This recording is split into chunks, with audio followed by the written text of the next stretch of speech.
انسان کو چاہیے اپنے ماں باپ کی خدمت کرے۔ جو بچے اپنی ماں باپ کی خدمت کرتے ہیں وہ ایک دن ایسے مقام پر پہنچتے ہیں کہ زمانہ ان کو دیکھتا ہے۔ ماں باپ کی عزت، ماں باپ کی خدمت میں ہی سکون ہے۔ ماں باپ کی عزت کریں، خدمت کریں، ان کی سیوا کریں، ایک دن آپ ایسی بلندیوں پر پہنچیں گے کہ زمانہ آپ کو دیکھے گا۔ کیونکہ ماں باپ کی دعا میں بہت تاثیر ہوتی ہے۔ ہمارا کام جو کسی چوکھٹ پر نہیں بنتا ہے، وہ ماں باپ کے پاس جا کر صرف اتنا کہہ دو کہ ابا میرے لیے اتنی دعا کرنا، اماں میرے لیے اتنی دعا کرنا۔ جب ماں باپ سے دعا کرواؤ گے نا تو وہ ہاتھ اٹھا کر جب دعا کریں گے تو وہ دعا آپ کی فوراً قبول ہو جائے گی۔ آپ کے حق میں جو دعا کی جائے گی فوراً قبول ہو جائے گی۔ حضرت بایزید بستامی جنگلوں میں گھومتے رہے، ٹہلتے رہے، ولایت کی وہ منزل نصیب نہیں ہوئی، کئی سال اللہ کی عبادت میں لگے رہے۔ ماں کے پاس آئے، کہنے لگے امی اتنے سال ہو گئے، ولایت کی وہ منزل نہیں مل رہی۔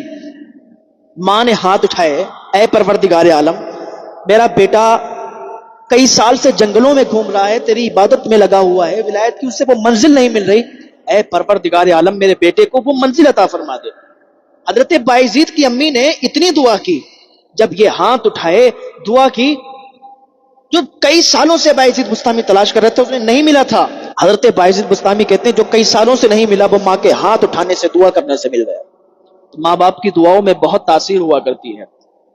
اور میں یہ بھی کہنا چاہتا ہوں کہ جب بچوں کی پرورش اچھی ہوتی ہے، جب ماں باپ اپنے بچوں کی پرورش اچھی کرتے ہیں تو پھر وہی بچے ان کے جب جوانی ہوتی ہے، جب وہ جوان ہو جاتے ہیں تو پھر اپنے بوڑھے ماں باپ کی اچھی دیکھ بھال کرتے ہیں، اچھی خدمت کرتے ہیں، ان کی سیوا کرتے ہیں۔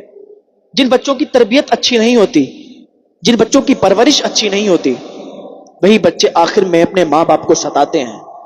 آج کل کہیں نہ کہیں غلطی ماں باپ سے اس مانا کر ہوتی ہے کہ وہ اپنی اولاد کی اچھی تربیت نہیں کرتے، ان کو اچھی تعلیم نہیں دیتے، ان کو دینی تعلیم میں نہیں لاتے۔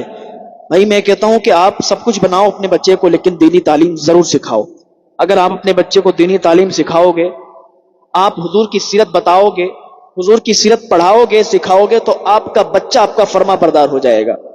حضور کی باتیں سن سن کے، حضور کی باتیں یاد کر کے، سیکھ کر کے، اور وہ آپ کا بچہ آپ کی بھی خدمت کرے گا، آپ کی بھی عزت کرے گا، اور کوئی بھی اس کا بڑا ہوگا اس کی بھی عزت کرے گا۔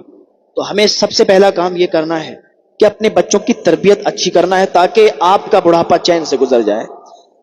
میں یہی عرض کر رہا تھا کہ ایک باپ تھا، ایک بوڑھا باپ، اس کے 3 بیٹے، تینوں جوان بیٹے، تینوں اپنے اپنے کاموں میں مشغول۔ جب اس کی عمر زیادہ ہو گئی اور بڑھاپے کا زمانہ آ گیا، یعنی وہ بوڑھا ہو گیا،